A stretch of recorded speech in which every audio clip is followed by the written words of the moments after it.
Hi friends, welcome back to my channel. ഇന്ന് നമ്മൾ ചെയ്യാൻ പോകുന്നത് അവിൽ കൊണ്ടിട്ടുള്ള റെസിപ്പിയാണ്. ആദ്യത്തെ റെസിപ്പിന് വേണ്ടി നമുക്ക് 1 ടേബിൾ സ്പൂൺ നെയ്യ് ഒരു പാനിലേക്ക് ഒഴിച്ചു കൊടുക്കണം. കൂടെ തന്നെ പൊട്ടുകടല ഒന്ന് ജസ്റ്റ് ഒന്ന് ഫ്രൈ ചെയ്തെടുക്കണം. അതേ നെയ്യിലേക്ക് തന്നെ നട്ട്സും കറുത്ത മുന്തിരിയും കൂടി നമുക്ക് സോട്ട് ചെയ്തെടുക്കാം. ഇനി അതേ പാനിൽ തന്നെ മട്ട അരിയുടെ അവിലാണ് ഞാൻ ഇവിടെ എടുത്തേക്കുന്നത്. അതൊന്ന് ജസ്റ്റ് ഡ്രൈ റോസ്റ്റ് ചെയ്തെടുക്കണം. നിങ്ങൾക്ക് ഏത് അവിൽ വേണമെങ്കിലും ഇതിൻ്റെ അകത്ത് യൂസ് ചെയ്യാം. ഇപ്പോൾ നോക്കിക്കോളൂ, ഇവിടെ 2 മിനിറ്റ് ആയിട്ടുണ്ട്. ആ സമയം കൊണ്ട് തന്നെ നമ്മൾ അവിലൊക്കെ നല്ല ക്രിസ്പി ആയിട്ട് ഫ്രൈ ചെയ്തിട്ടിട്ടുണ്ട്. ഇത് തൽക്കാലം നമുക്ക് മാറ്റി വെക്കാം.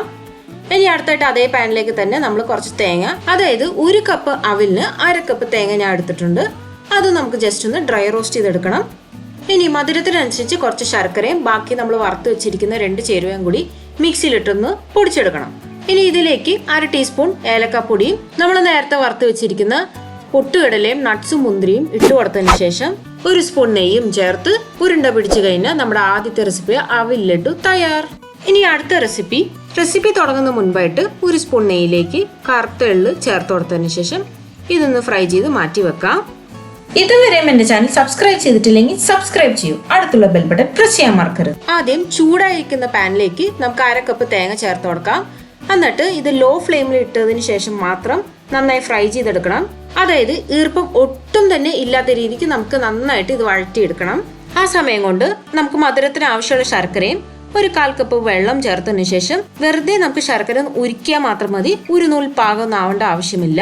ഇനി അടുത്തായിട്ട് ഞാൻ ആദ്യത്തെ റെസിപ്പിയിൽ കാണിച്ച പോലെ തന്നെ അവിൽ ഒന്ന് ഡ്രൈ റോസ്റ്റ് ചെയ്തെടുത്തിട്ടുണ്ട്. അത് നമുക്ക് ചേർത്ത് കൊടുക്കാം. ഇനി ഇതിൻ്റെ അകത്തേക്കാണ് നമ്മൾ ഉരുക്കി വെച്ചിരിക്കുന്ന ശർക്കര ചേർത്ത് കൊടുക്കേണ്ടത്. ഇനി ശർക്കരയും ചേർത്ത് കൊടുത്തതിന് ശേഷം നന്നായിട്ട് യോജിപ്പിച്ചെടുക്കുക. ഇനി അടുത്തായിട്ട് ഇതിൻ്റെ അകത്തേക്ക് 1/4 ടീസ്പൂൺ ഏലക്കാപ്പൊടിയും ചേർത്ത് കൊടുക്കാം. കൂടെ തന്നെ നമ്മൾ നേരത്തെ വറുത്ത് വെച്ചിരിക്കുന്ന എള്ളും വറുത്ത കശുവണ്ടി മുന്തിരിയും ചേർക്കുക.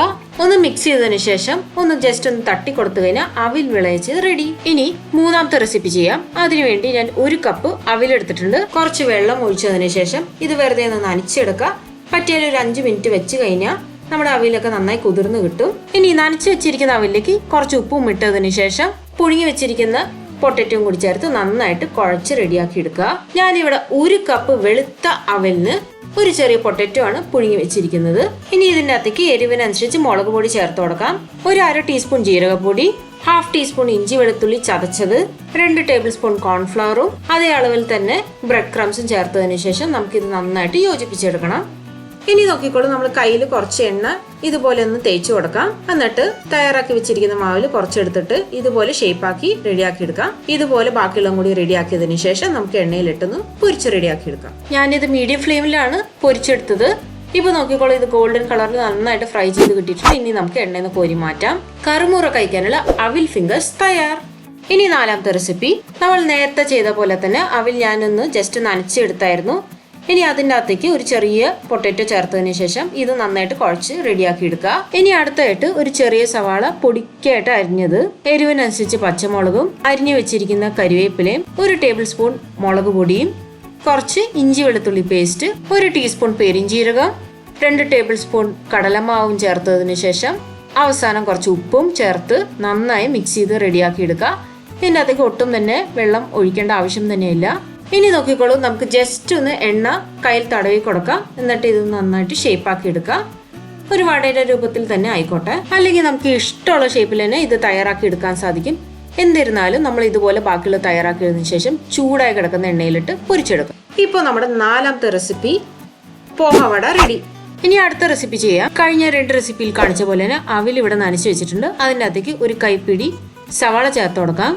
എരിവിനനുസരിച്ച് പച്ചമുളക്, 1 ടീസ്പൂൺ ഇഞ്ചി അരിഞ്ഞു വെച്ചിരിക്കുന്നത്, കുറച്ച് കരിവേപ്പില, ഒരു 2 നുള്ളു കായ്പൊടിയും, 1 ടേബിൾ സ്പൂൺ അധികം പുളിയില്ലാത്ത തൈരും, 1 ടേബിൾ സ്പൂൺ കോൺഫ്ലോറും ചേർക്കുക.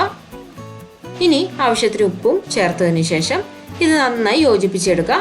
ഇനി അടുത്തായിട്ട് കയ്യിൽ കുറച്ച് വെള്ളം ഒന്ന് തടവി കൊടുക്കുക. എന്നിട്ട് ചെറിയ ഉരുള എടുക്കുക. എന്നിട്ട് ഇതുപോലെ ഷേപ്പാക്കി വടയുടെ രൂപത്തിൽ റെഡിയാക്കി എടുക്കുക. ഇതുപോലെ നിങ്ങൾ ചെയ്തെടുക്കുമ്പോൾ കറക്റ്റ് ഷേപ്പിൽ തന്നെ കിട്ടും. എന്നിട്ട് ഇതുപോലെ ചെറിയ ഹോളും കൂടി ഇട്ട് കൊടുക്കാം. ഇനിയിപ്പോൾ നോക്കിക്കോളൂ, നമ്മൾ നേരത്തെ തയ്യാറാക്കി വെച്ചിരിക്കുന്ന വട കോൺഫ്ലവറും വെള്ളത്തിൻ്റെ മിക്സിലൊന്ന് മുക്കിയെടുക്കുക. എന്നിട്ട് ഉടനെ തന്നെ നമുക്ക് ബ്രെഡ് ക്രംസിലും കൂടി പൊതിഞ്ഞെടുക്കണം.